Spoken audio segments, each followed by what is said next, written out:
Welcome, everybody, to Cinema Royale. I am Travis Hobson of PunchDrunkCritics.com. And as you can see from the background behind me, we are talking Thor, Love and Thunder. I remember being there in Hall H. It was 3 years ago. That was the last time. Just before COVID, eh? Yeah, it was the last time before COVID. The last time Marvel had a big panel there, and they made the announcement for Thor, Love and Thunder. Natalie Portman came out, held the hammer up in the air and everything, and now 3 years later, the movie is here, and Comic-Con is just a couple of weeks away. And I remember when they announced that would be like the release date of like 2022, and I was like, fuck, it's forever. Yeah, I know, right? It felt like it was going to be like a long ass time, but and I don't know. Well, we're here now. So that voice you're hearing and seeing his face right there is Chris Bumbray of Jobo.com, my buddy. Who's also going to be coming to Comic-Con. I can't keep my mouth shut. No, it's cool, man. And you're coming to Comic-Con. Is this your first time at Comic-Con? Yeah, it'll be my first time. Yeah. That's going to be fun. I'm hoping that we can find some cool shit to get into out there. There's a lot of ways to get in trouble out there. Yeah, man. San Diego. There's usually some like cool hidden screenings around and stuff, and parties, and you get invited. Yeah, I know that there's like something for Lord of the Rings on the Thursday, and then they're showing Predator. Well, I'm seeing Prey, I think, next week because they're doing stuff there for Prey, and yeah. If they're doing anything for Prey there, I need to be there for it.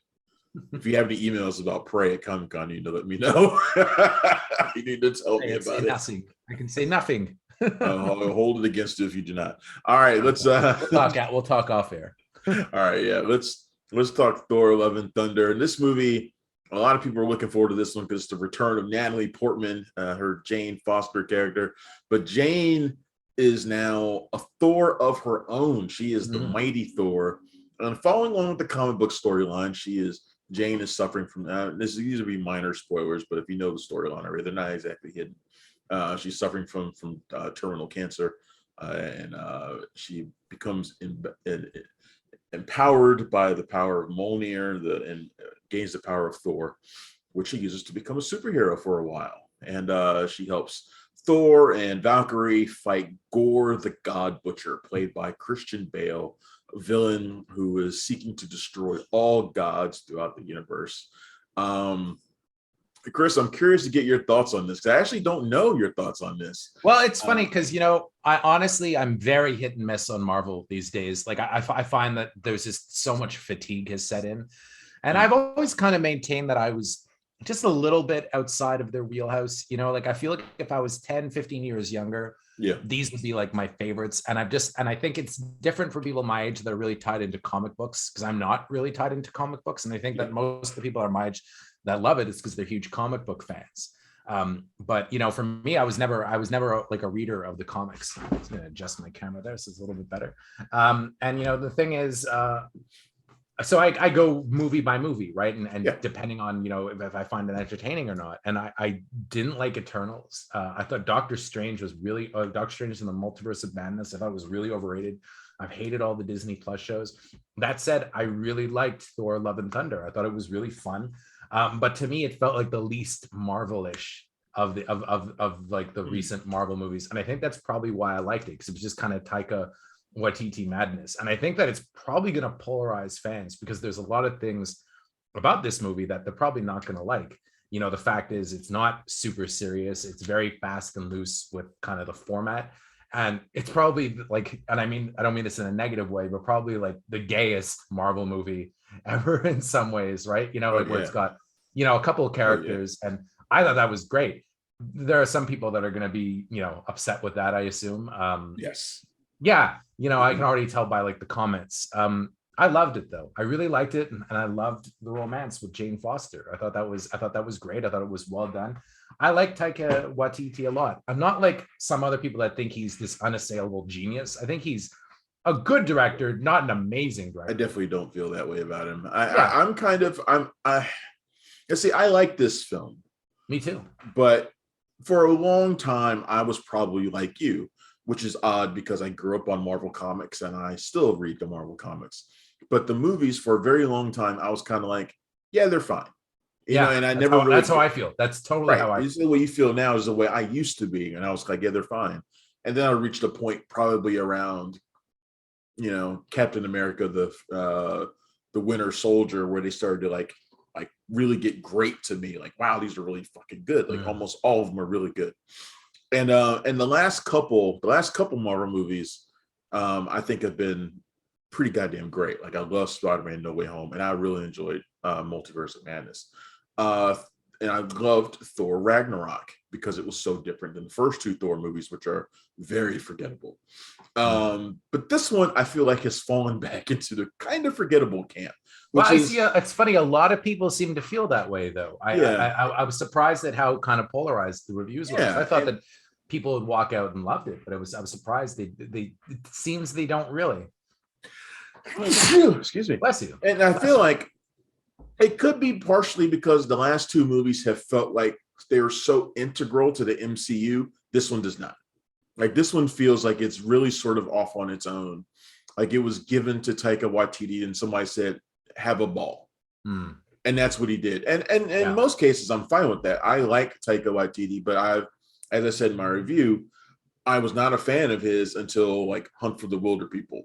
Like, and I was like, and then he like kind of got on a roll of things that I liked, like, Thor Ragnarok, basically, So, and I was like, okay, I'm starting to like this guy. And then his various appearances and things from since then, he's done things that I've liked. This one felt like it was so YTD. It reminded me of the early stuff from him that I didn't like.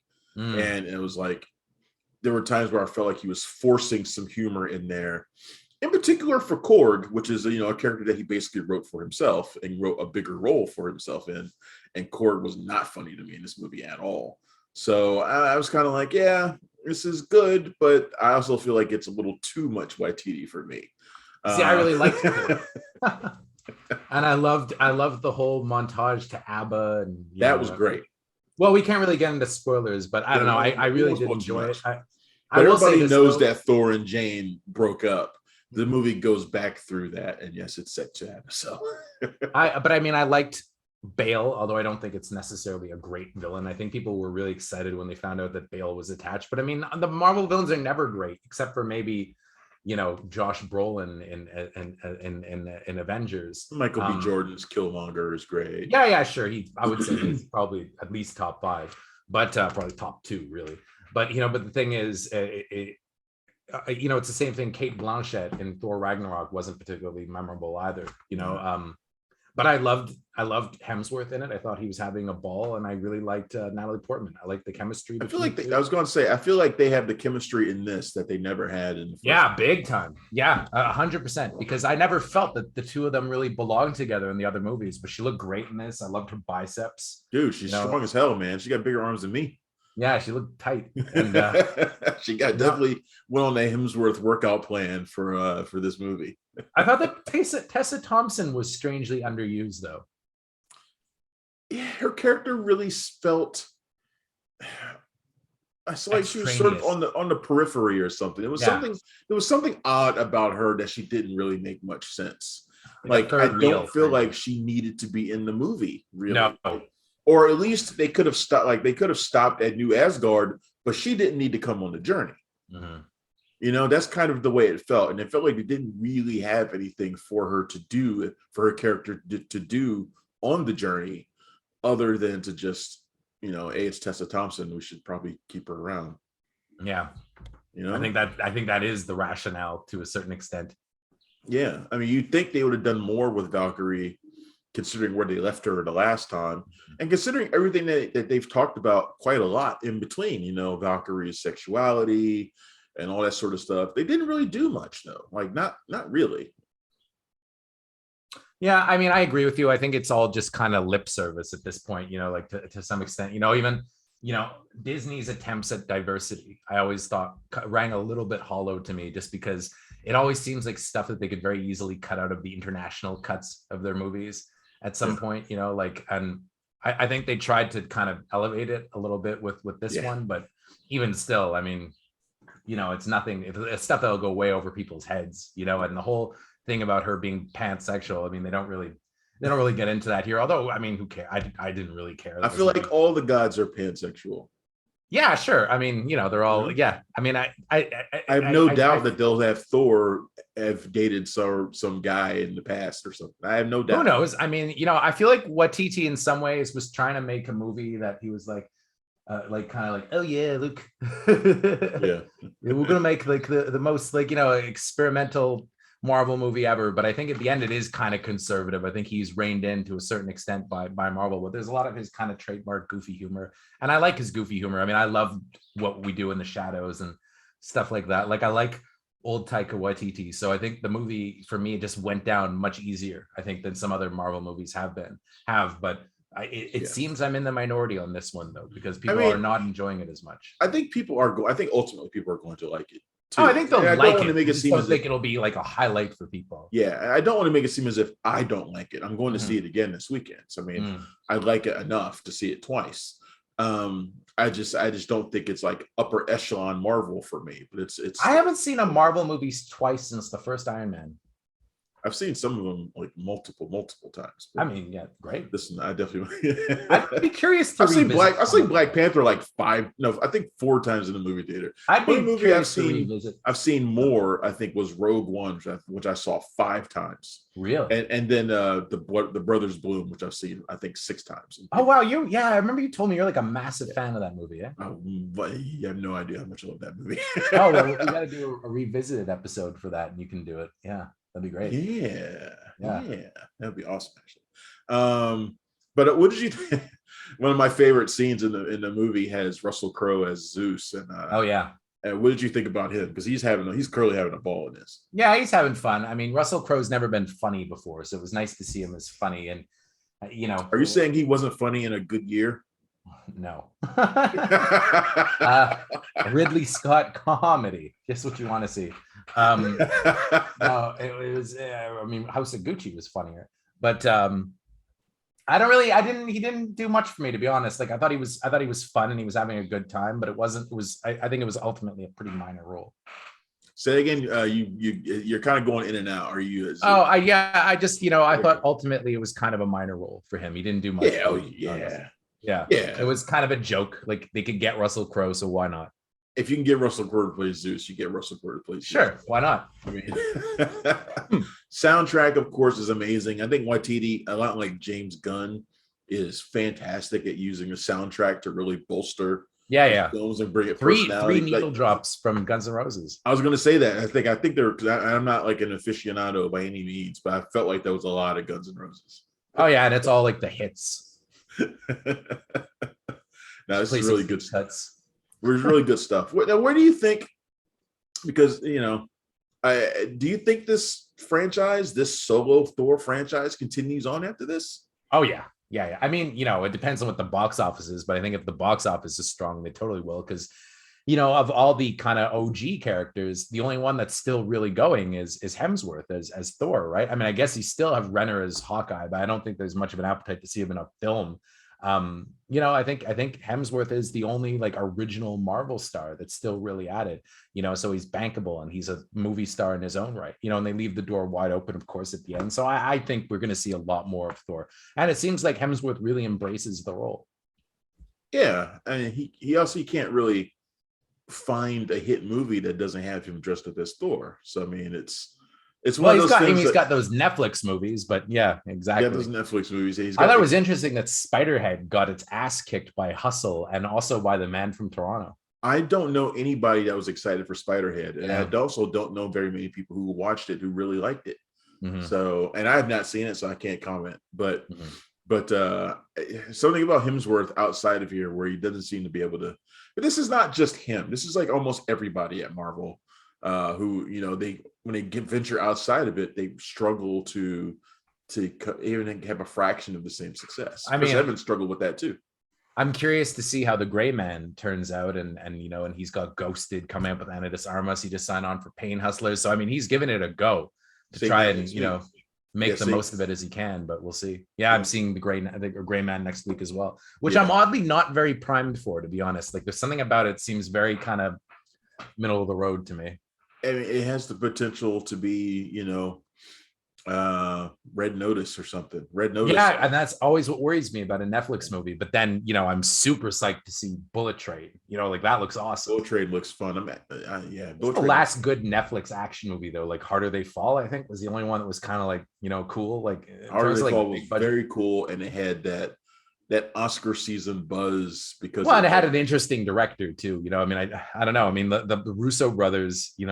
Let's not forget they did Cherry. I was just talking with somebody about Cherry the other day, and we were like, "Yeah, it wasn't really great, was it?" No, it wasn't.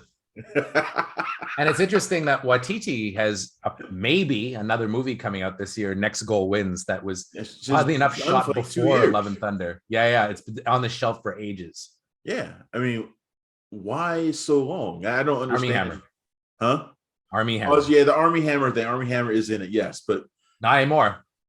Did they cut him out? Oh, that's right. They did cut him out. They replaced him with was it Will Arnett? They reshot his role. That's right. They replaced Will Arnett. Yeah, they said he wasn't available for reshoots. Sure. Yep, that's right. Yeah, I know. I'm sure he's super busy right now. Yeah. He wasn't available. Too many jobs. Yeah, sure. For reshoots with Taika Waititi. Yeah, sure. Yeah. Just crap. As excited as I am for Bullet Train, we were just talking about that. As long as as excited as I am for it, I'm also fearful, especially coming out of what Ambulance failed to do. Like, I'm worried about these like action movies on the big screen now that people aren't going out and seeing. I'm worried about it too, to be honest, because if it comes out and it flops, that's going to be a big black eye to the action. You and I are really big action fans, obviously, and we want to see that genre succeed. You and I need to start our own canon group. Yeah, it's funny. I was just thinking about that. It would be so cool if like a streamer, Amazon, just started remaking canon movies. We need to find a money person, and we'll be like, we don't make any movie for more than $10 million, and then that's it. Yeah, and I was looking at big stars to do it. I was just thinking if they were to remake American Ninja, for me, the perfect guy would be Channing Tatum, like playing it really like dead-eyed, like stone-faced. It would be hilarious. Yeah. But it's funny though. That's one of the issues I have with The Gray Man is that's the kind of movie you think should be going to theaters, and the more we get stuff like that on Netflix, I think the more people are gonna get used to watching it that way. I mean, I think that's exactly what's happened to Lightyear.